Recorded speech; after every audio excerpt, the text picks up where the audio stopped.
1 มื้อของคนเฮามันบ่คือกัน1 มื้อของคนบางคนมันโคตรโดนกว่าสิผ่านไปได้แต่ละนาทีชีวิตมันโคตรเมื่อยในช่วงที่พอมีเวลาให้พักหายใจหายคอทุกคนก็อยากใช้ชีวิตที่เฮ็ดให้เจ้าของมีความสุขแตกต่างกันสุขบ่ซ้ำกันสุขไผสุขมันแต่ช่วงเวลาแห่งความสุขมันผ่านไปไวเสมอเวลาบ่ได้เดินไวขึ้นหรือช้าลงครับสิ่งที่กำหนดคือหัวใจเฮาต่างหาก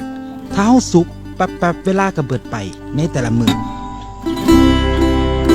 ยามเฮาได้เมื่อบ้านเฮามักเสพในสิ่งที่เจ้าของมักหวนกลับมาใส่ชีวิตในวิถีที่ผูกพันอยู่กับมันแบบบ่เมื่อยบ่เบื่อเฮ็ดไปมีความสุขไปอยู่กับสิ่งที่เฮาผูกพันยิ่งถอยห่างออกไปโดนปันใด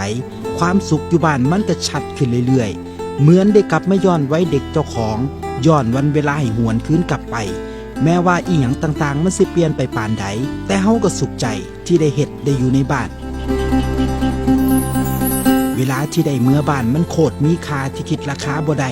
เงินมันอาจซื้อความสุขได้แต่บ่สามารถซื้อชีวิตคนให้ฟื้นขึ้นมาได้มันเลยเฮ็ดให้พวกเฮาดันด้นเฮ็ดทุกสิ่งทุกอย่างเพื่อสร้างความสุขให้กับเจ้าของและคนในครอบครัวพ่อแม่พี่น้องต้องสุขสบายอยากให้ลูกให้หลานสุขสบายด้วยความดันด้นความบากบั่นก้มหน้าก้มตาหาเงินความสุขของเฮามันเลยหล่นหายระหว่างการเฮ็ดงานมื้อหนึ่งของเฮาเลยโคตรเมื่อย